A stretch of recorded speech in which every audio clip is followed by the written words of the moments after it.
Hello out there, everyone in the Project Open Mic audience. This is Andre, and we're having another Andre's Mic segment. I know it's been a few weeks, and I haven't really said much, but you know what? I do these as they come because it's better to be inspired by the subject that I'm speaking on rather than just try to throw up something that I can't really relate and talk about because I have no experience with it. So, there's this thing I've been researching because of things that have happened in my life, and I was trying to figure out what to do. And it's because I've learned that someone was accessing accounts that belong to me without my permission, and this is someone I know. Now, this person did have the passwords to these accounts. I have since changed the passwords or how you can authorize my accounts so I know when someone's signing in or attempting to sign into my accounts. I get notifications and I can block and stop whoever's attempting right then and there.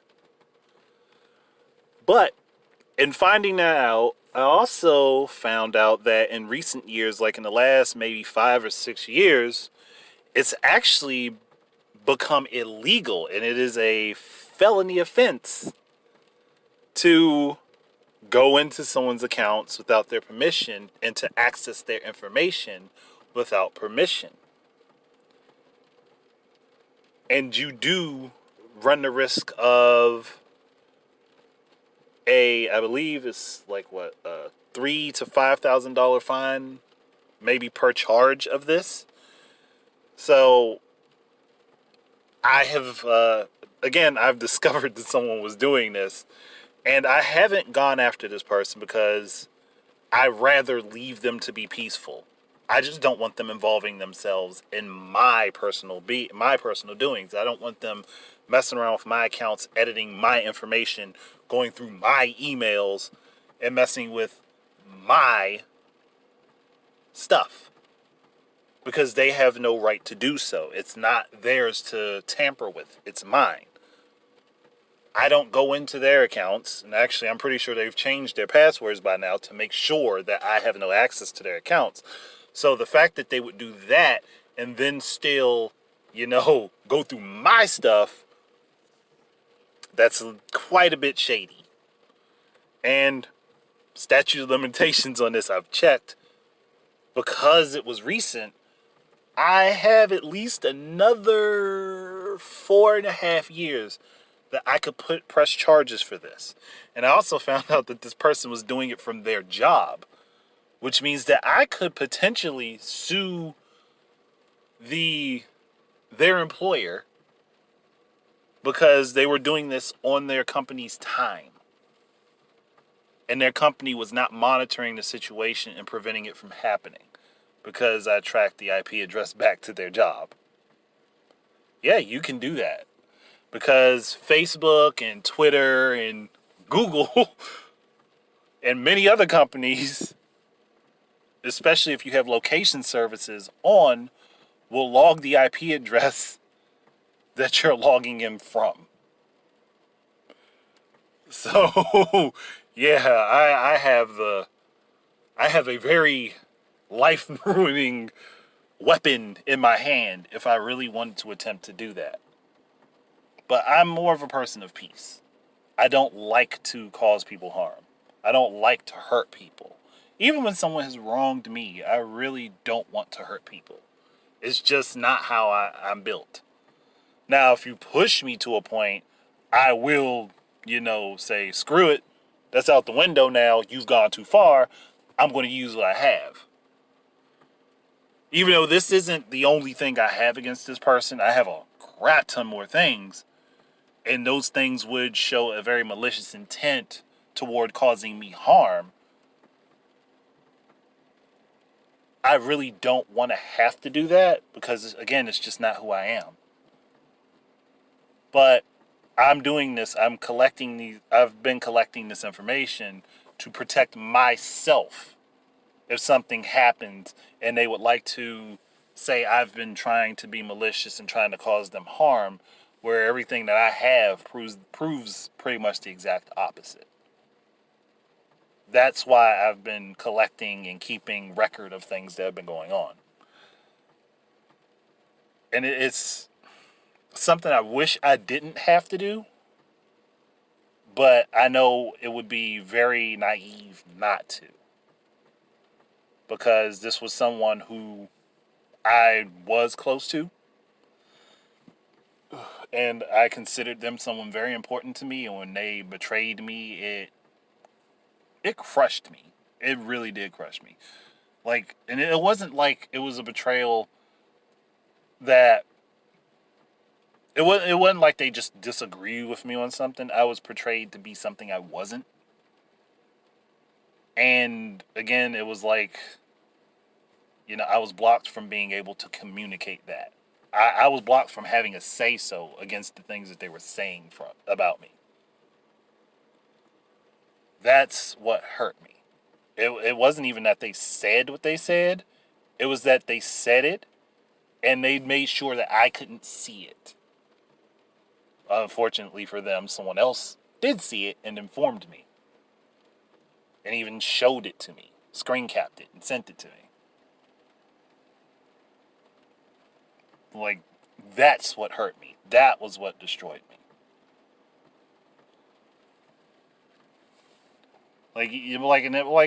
I would think no matter how bad a situation gets between people, if you actually do care about somebody, you're not going to go out your way to attempt to badger and belittle them and try to hurt them.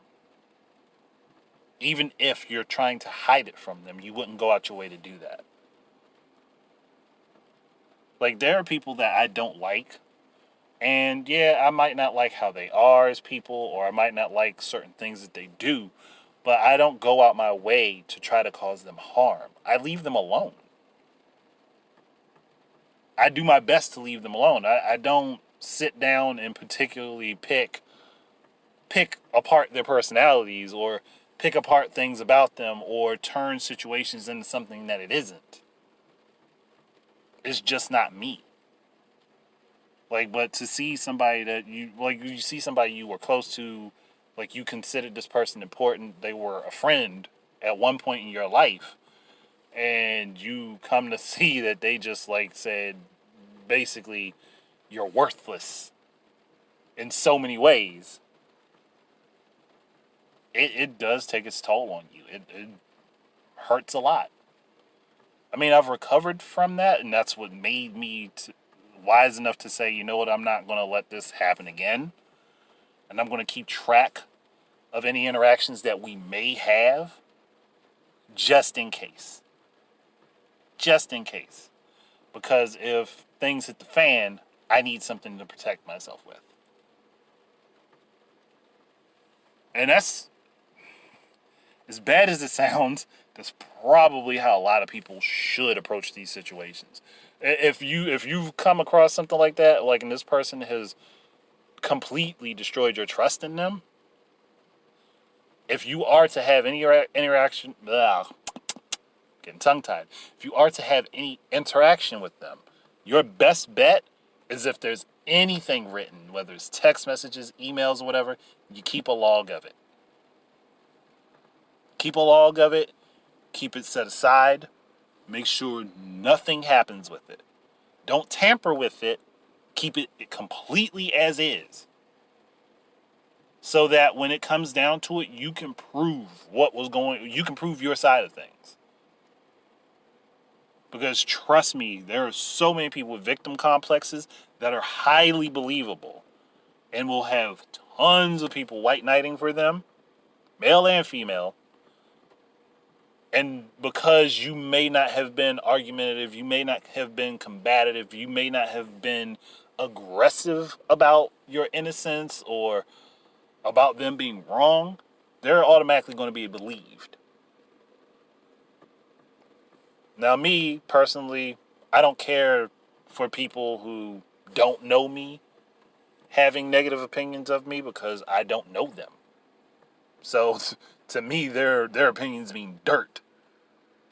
But for the people that were friends of mine that I have lost contact with over this situation, that really does suck. It really sucks. And I hate this because of that. And I have no way to reach back out to these people, unfortunately, because I don't have I didn't have like phone numbers individually for them. I only had them on social media. And because of this whole situation, I don't even have that with them anymore. And it sucks. It sucks so bad. So that's what bugs me. That is truly what bugs me. But just make sure that you keep that type of stuff logged. And if you know that someone may have had passwords to any of your accounts for any reason, and it doesn't matter who this person is. You could be married to them or not. If they don't have your permission and they go snooping through your things, because it's just like opening your mail. Someone going in and opening your mail without your permission because they are tampering with information that was meant specifically for you.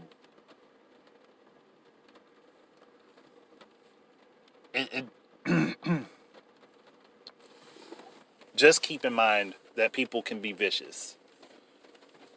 And sometimes that viciousness is born out of they think that they're doing the right thing. They think that they're protecting something. And it could also be to cover up things that they don't want people to know. Either way, your best bet is to just make sure that you are covered. Make sure that you are protected. So that you don't... Just so that you can prove to people that they were wrong about you if you ever need to.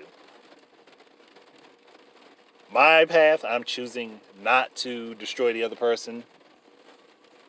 Because I easily could, right this moment, I could screw their whole life up. But I'm not going to. I'm just not vindictive. I am not a vindictive enough person. And there are only certain circumstances that would happen that would push me to have to do this. Because I could destroy their whole fantasy world that they have built around themselves in a few seconds. I can see how it would play out. And that's why I haven't done it. Because if I did release the information I have, I would release it publicly. The same way that they talked about me without me knowing. Only difference is I would make sure that they knew. I would tag them in it. And if I couldn't tag them in it, I would literally send them a link to it. No bull. That's what I would do. I wouldn't hide it from them. I'd put it out on display for them to see. And for everybody that they know to see.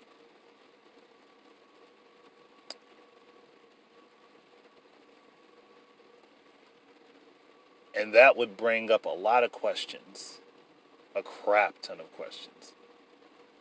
That they don't want to have to answer. That they don't want people to know.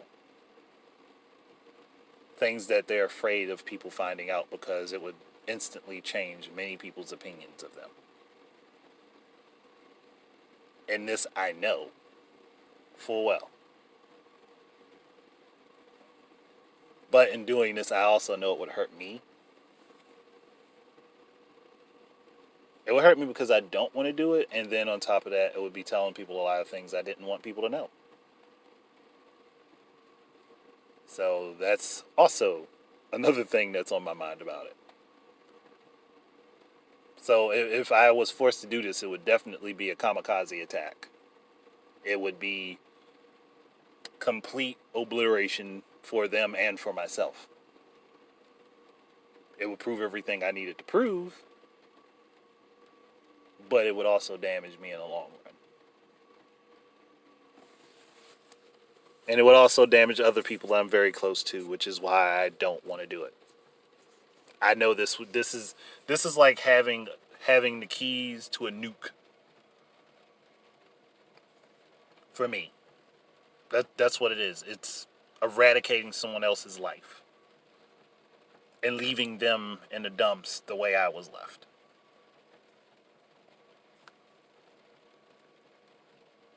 But again, I'm not a vindictive person. I just think it's smart to have something to protect myself with. It's the smarter choice to have things at the ready if I absolutely need them than to not have them, and then there does come a time where I do need it and I just don't have it. It's not available. It's not even an option. That's what I don't want it to be. It's better to have a tool that you don't need to use than to not have a tool and you need it. So that's the lesson for today. I mean, I know this doesn't sound too positive because it really isn't. It's not a positive situation. It's not something I'm enthralled about. It's not something I'm happy about. It's something I just see as a necessity that I really, truly wish I didn't have to have as a necessity. The greater of two evils, or the lesser of two evils, is still evil.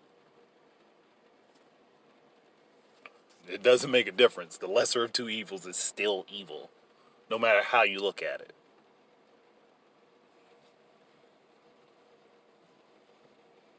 I think that's really, truly my whole problem with this, is that I have to have this information at the ready just in case this person tries to cause me harm like that again. And I know it would destroy them as a person. It would destroy their life. And I really just don't want to have to do that. But we're done with the little heart-to-heart. Again, hope that you got something out of this. Maybe this is a lesson that needs to be learned. Maybe you're feeling that, someone that you're close to, you can't really trust them. And if you feel that, do not go snooping through their things. Do not go into their personal accounts. Do not touch their things without their permission. Just like I was talking about the email, going to people's social media accounts. If you unlock someone's phone and go through their contacts, or you go through their messages on anything, text messages, WhatsApp, Facebook Messenger, whatever messaging service, you go through that, you are committing a felony. Do not do it.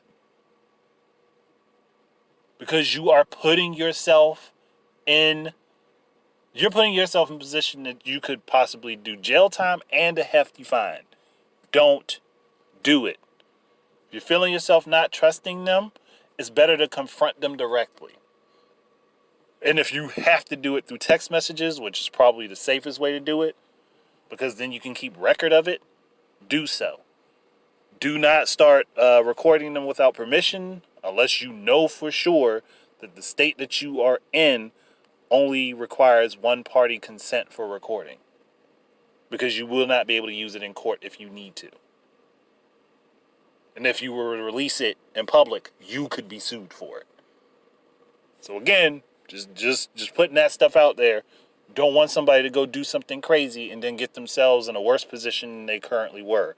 And have somebody who's actually a horrible person get one over because you decided that you were going to do something erratically without thinking it through. But that's it. Thank you guys very much for listening in. And I hope, again, that this was something that was useful and that you got a decent takeaway from it, even if it's not the most positive of things to talk about. Outside of that, everybody, peace out.